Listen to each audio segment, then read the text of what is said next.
be kind. We all got problems. We all got problems. Be kind. Be kind. Be kind. Be kind. Be kind. Yeah. We all got problems. Be kind. I'm in TV Academy today and I'm about to meet Marlene. Let's see where Marlene is at. The beautiful statue. And there is an event here today.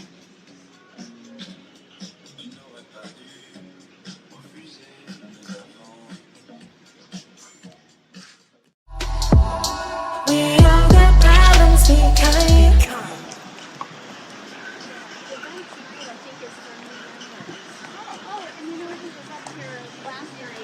They had to break it up into 2 nights with Christopher Callahan, who filmed our... Firstly, hi ladies. Thank you so much for meeting me today at TV Academy. This is amazing. Would you first introduce yourselves? Hi, my name is Marlene Sharp, and this is Judy Utah. Hi, and I'm the founder of Autism and Entertainment. What do you do in Autism and Entertainment, Ken? Well, we're about changing the world. What we want to do is increase employment for individuals on the autism spectrum in the entertainment industry. That's amazing. And how about you? What's your role in here? I work with Judy on outreach and also PR, marketing, and special projects. Wonderful. And I saw you guys attended the CalArts career event. Did you get a lot of CalArts students out of there? Oh, yeah. We met a lot of CalArts students, and we got to meet there's a career club for people with disabilities, and so we had some meaningful conversations there, too. So it was a wonderful day. That's amazing. And you said, Judy, you've been doing this for a very long time. Can you tell us a little bit how things changed? Well, I haven't been focused on the autism and entertainment. That's really been maybe 4 years that I've been focused on that, but I've been focused on helping individuals on the autism spectrum and their families for, gosh, maybe 12, 13 years. That's great. Yeah. Go on, I'm sorry. No, you asked how has it changed. I think the way people perceive autism has changed a lot over that time period. I think in the past they looked at it as a diagnosis or something that's wrong, and now I think people look at it as just a difference and about how their minds are wired differently and they think differently and they bring different things to the table. So I think that the perception is the biggest change in the last 13 years. Do you agree? Oh, yes. Yes, definitely. We're making little steps, baby steps towards a larger goal.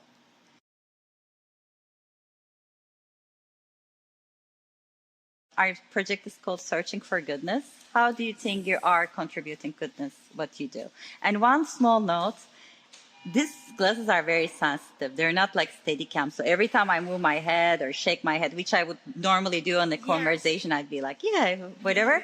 This thing like moves. So I'm going to stand like a little bit like a robot. Please, like, don't get me not reacting the wrong way. How would you be contributing to goodness, and how can other people help your cause to assist with goodness of this purpose? For me, goodness is about thinking beyond yourself.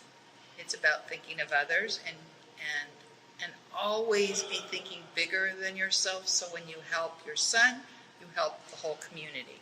And so that's the way I look at it, is that if you only focus on your problems, then you're solving your problems. But if you focus on the problem and help everybody, then you're actually changing the world. So I think it's important to be thinking that way. And the way you can help, we have a great website, www.autismandentertainment.org, that has a lot of ways that you can connect with us. But I look at everybody has something different that they can bring to the table. Maybe they know some people. Maybe they can give somebody an opportunity to do some editing work for them. Maybe they are putting together something and they need somebody to do some voiceover work on it. It could be anything. It could be you work at a job and you could bring somebody in as an intern. It doesn't matter what your gift is. It's a matter of accumulating these gifts and making sure that everybody, that we continue to grow this change in the whole ecosystem. So it's not one thing. Right. That's amazing. I mean, that's another good answer from the book that we talked. In the book, it said to do good for others. But you gotta, when you sometimes do good for yourself, you actually do good for others too. If you're mindful, if like every time I needed to do something for Josh at school, I always thought, what about Rohan? What about Dylan? What about these other people? And made sure that whenever I advocated for him, I advocated for the group. And it's a matter of not just thinking about me, it's thinking about everyone. And I get people, I run a support group, and I get people all the time asking about themselves. And it's just the wrong way to look at the problem. Because, you know, it's 1 in 31 now. This is a national epidemic. And if people continue to only solve the problem for themselves versus looking at it globally, then we're going to have a huge problem in a few years, because that number has been growing every year. Yeah, and it's about changing the system, not just changing the life of one person. Because then they'll go out in the world, like Josh, for example, he'll go out in the world and he'll be interacting with people. Can you please tell us a little bit about autism for people who don't know? So autism is a neurological disorder, and the current numbers is it's 1 in 31. So if you're in a classroom, there's going to be somebody on the spectrum in that classroom. And it's called a spectrum disorder because there are people that are very profound, that are really struggling. Maybe they don't even communicate, or they can't even take care of themselves, to people that are genius level. And for all of them, they just have a different experience of what autism is about. But it's basically a struggle for how you socialize, and it's a difference in how you might learn. So with a neurotypical person, they usually are very good at learning just by being in the situation, where people on the spectrum may need you to help them learn and break it down a little bit more. So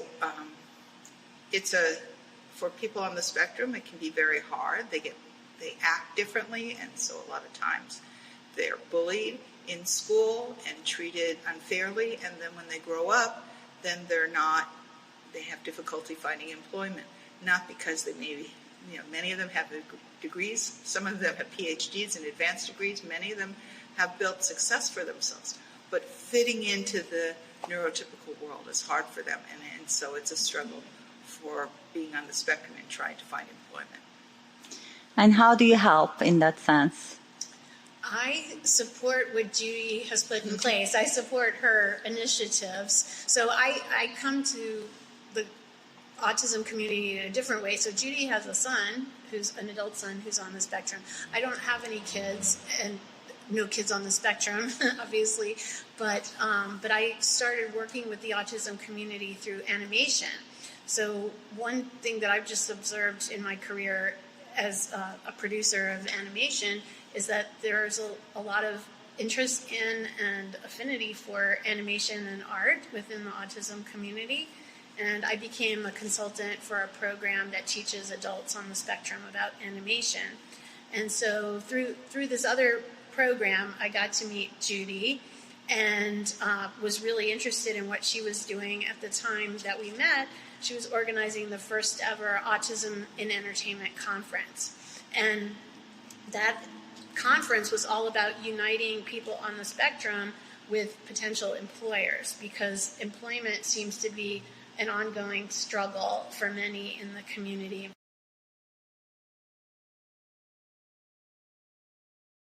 So I'm curious, we know a few, like a reference. I know Rain Man was a movie I watched when I was a kid, and I know Greta Thunberg came out as being autistic. Like, what are some other signs? How do we know? Okay. So many cases of autism are diagnosed as children, and they can diagnose as early as 2 years old. In fact, they even say they can do it earlier. And a lot of that has to do with how they interact with the world, how they communicate or don't communicate. So, like, one child would be playing with someone and playing together, while the other one might be just lining up rocks and observing how things are. So you kind of just see certain behaviors, and that's when they're young. Then How about their IQ levels? Does it have to do with IQ? No, No? not necessarily. There are people on the spectrum who have a low IQ, and then there's people on the spectrum who have genius IQ. So it's not really a determinant of IQ. There's another group of people that get diagnosed later.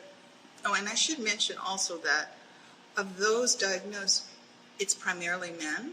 So it's about 80% male and 20% female. So a lot of times females are not necessarily diagnosed. Then there's a whole group of people who, as they age, they get diagnosed. So there might be people that as teenagers, they get diagnosed. And that may be associated with how they're behaving at school or how they're interacting with their family. And they just notice that they're having trouble connecting to other students, and it's a social thing. And, you know, they may do very well academically, but they're having problems. And as the parents try to work through what is the cause of this problem, they may get a diagnosis. And then there's a group of people that are adults. And a lot of times the clues come from dealing with their children. When my son was diagnosed, they said there was no genetic connection, but there is a genetic connection. So a lot of time, Jorge Gutierrez is a good example. He was having his son diagnosed, and it was as he was looking at the clues for his son, he realized that was who he was. And he realized, hey, am I on the spectrum? And then you find out, yes, I was, we have a meeting this week with folks that are working on President Curtis, and Dan Harmon is on the spectrum, and I read that he figured out he was on the spectrum when he created a character for Community who was on the spectrum, and as he investigated that character, he said, I have a lot of those behaviors. Yeah. So, and then finally, girls, a lot of times they go undetected. Part of that is because they're not looking in that for girls, because it's so dominant in terms of being a male-dominated diagnosis. But the other issue is the ability to mask. And so a lot of girls have the ability to fit in socially. They're more socially aware. And so the symptoms that you might see, they're able to mask and pretend like they fit in with someone else, like laugh when everybody else is laughing and do the things to make them fit in. And so for them, they just kind of slip through and only later find out that they're on the spectrum. Very interesting. I'm also curious, we are here at TV Academy, so how are you affiliated with that? What do you do with TV Academy exactly? Yeah, so I'm a member of the TV Academy. I joined in 2021. I'm a member of the Children's Media Peer Group, so that means that a good chunk of my career has been spent working in children's media, a lot of animation and merchandise-driven entertainment, so series that are meant to promote toys and games and sell them to children and their families. And so I've worked as a creative executive, writer, producer, and so I joined the Academy in 2021. And then last year, I became the co-lead of a new initiative at the Academy called Affinity Groups. So the Academy started 12 different groups to serve different cultural identities. So I'm the co-lead of the Disability, Accessibility, and Neurodiversity group, and we've got about 200 members from the general population of the TV Academy. So the TV Academy these are the Emmys people, and but there are 11 other groups besides mine. So there's a women's group, there's a veterans group, there's there's LGBTQ, there's Latinx, there's African Americans, all these different groups, really created to fill the gap where studios and production companies have decreased the number of DEI initiatives, the diversity and inclusion initiatives. The TV Academy, to its credit, has really stepped up, and we're trying to build awareness, but also keep people employed and create new jobs, hopefully.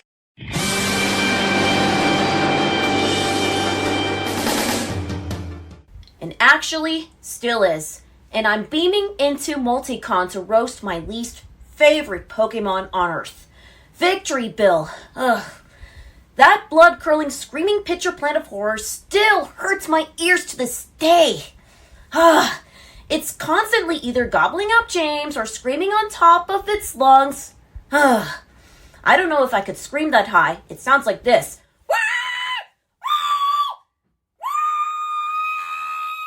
Well, I had enough of that blood-curdling, screaming picture plant of horror. I'm out.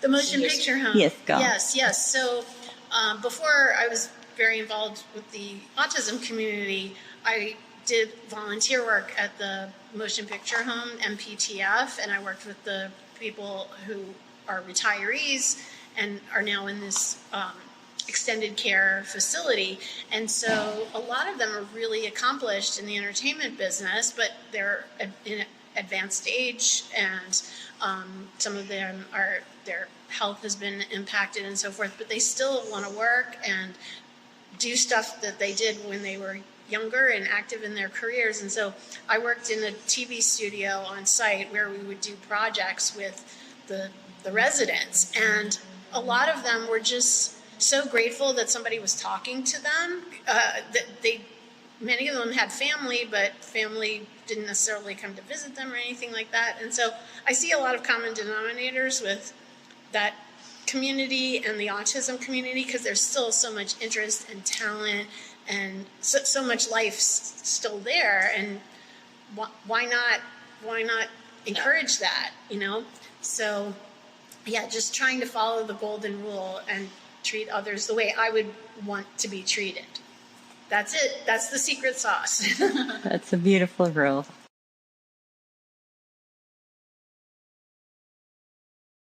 I have a new question. So why don't you tell me about your thoughts on Marlene, and you can tell me your thoughts about her. Okay, I'll start first. Okay. So, although Marlene doesn't have children on the spectrum, she has a superpower of connecting with people on the spectrum and making them feel comforted and cared about. And she's taken that superpower and leveraged it in so many ways that has really helped our organization. For example, we're at the Television Academy. Marlene is one of the co-chairs of a new affinity group for disability, accessibility, and neurodiversity. So she's chairing this brand new affinity group of bringing together people with challenges in the Television Academy.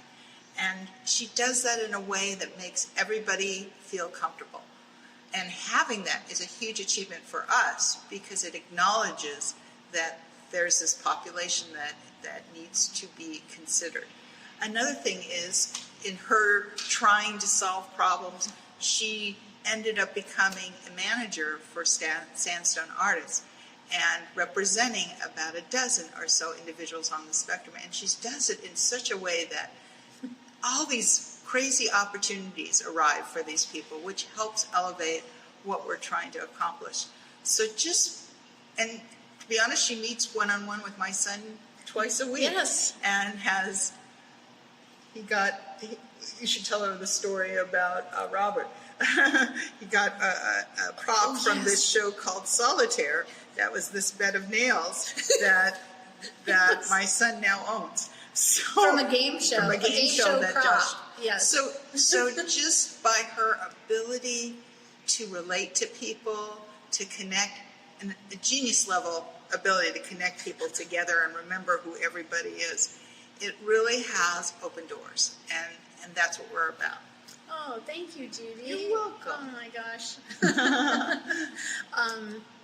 I'm a little Emotional. and speechless, but I don't feel like I have any superpowers. I just the superpower is the golden rule. Like, treat others the way you would like to be treated.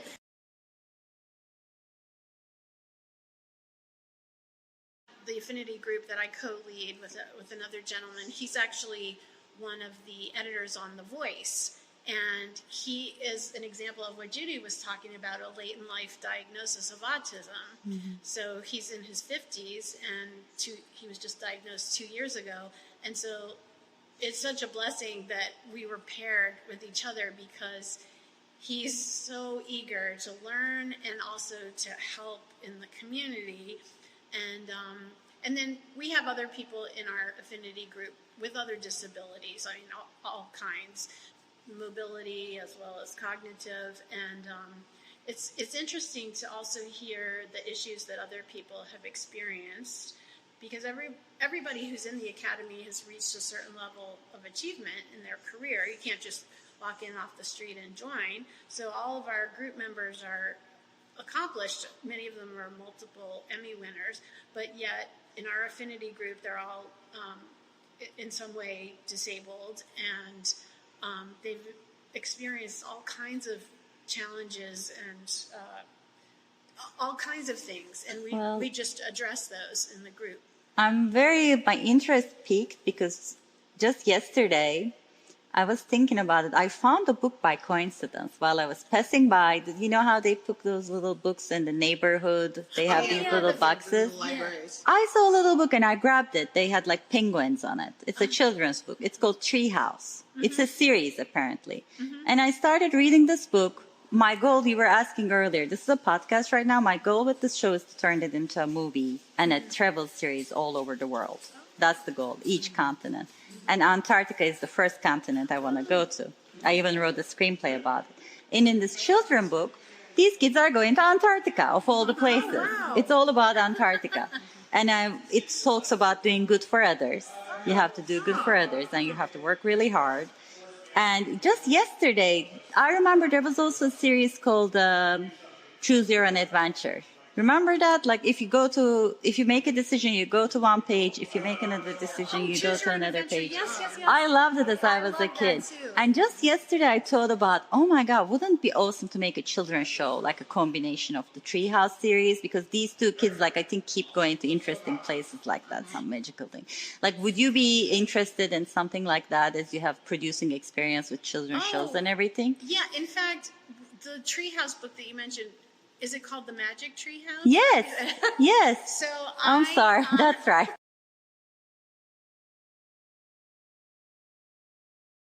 Please continue the magic. So The Magic Treehouse, that's an iconic children's book series. And I was working for a production company. I didn't even look. Did they make an adaptation of it yet? Yeah. Oh, yeah. Yeah, it's so... I'm not sure if it's been made for the screen yet, but I was involved with a company that was trying to get the rights to make it about 15 years ago. And so I went to Connecticut to meet with the author and her husband. I went to her house. I schmoozed her a long time on behalf of this company where I used to work to try to get the rights. And ultimately, it didn't work out. But I think right after I was dealing with her, a lovely lady and very talented and accomplished, she did a stage production of it in Japan. And then not that long ago, maybe in the last year or two, there's another company that acquired the screen rights for it and was either making a series or a movie maybe, or something like that. And but yeah, I almost worked on it. That's the point. I almost worked on an official something of the Magic. It just didn't. Yeah, I worked on it. It just didn't. I might be after that, so be prepared. Be prepared, because that was such an interesting coincidence to me, and I liked it. I started reading it, and I'm like, this would be great for kids. Yeah, and and the name of the author is escaping me now. I didn't think I'd ever forget it, but I wrote it a down. lot of it's like three. She has three names. It's like something. It's a hyphenated Yes, last yes, name. yes. And she didn't create the series. The publishing company came up with the idea, and they hired her to write it. And this was the greatest triumph of her career. Mary Pope Osborne. Yes, Mary Mary Pope Pope Osborne. Osborne. Yes, Mary Pope Osborne.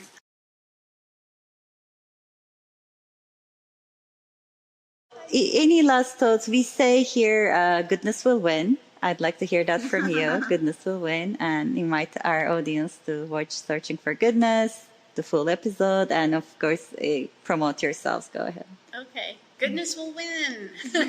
Yes, and live by the golden rule and look for Autism in Entertainment at autisminentertainment.org, and everything about us is there. Anything Come and else? join us. Oh, and then, yeah, what else were we supposed to say? Anything you wanted to promote? Oh, let's see. Well, we'll be showing our short film at San Diego Comic-Con. We have a film, and it's all about goodness, and it's about one of our special friends and collaborators on the spectrum, Danny Bowman, who's a cast member of Love on the Spectrum, and we've made 2 documentary shorts about her now, and this second one is an official selection of the San Diego Comic-Con Film Festival. So look for us in San Diego at the end of July.